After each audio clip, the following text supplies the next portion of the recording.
यह एक दुख परितापर विषय जे शिक्षक माने दीर्घ दिन धरी तांकर न्याय्य दाबी पई लड़ाई करुथिले मध्य सरकार सेतिपति दृष्टिगोचर करूनांती, सेतिपति कर्णपात करूनांती, सेतिपति विहित कार्यानुष्ठान ग्रहण करूनांती। यह निश्चित भाव में खाली शिक्षक समाज पई नुहे सारा राज्यर शिक्षा व्यवस्था पई या अति दुखर कारण।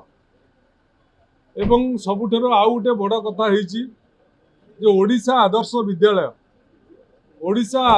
विद्यालय जो लक्ष्य नहीं तैयारी होइतला जे ओडिशार पिला माननकु जातीय स्तर रे कम्पीट करिबा पाई एवं सेमानकर मेधा को आउरी वृद्धि करिबा पाई नवीन पट्टनायक सेतबेले ओडिशा आदर्श विद्यालय नाम रे एक संस्था खोली पिला माननकु उन्नत मानर शिक्षा देवा पाई व्यवस्था करुथिले।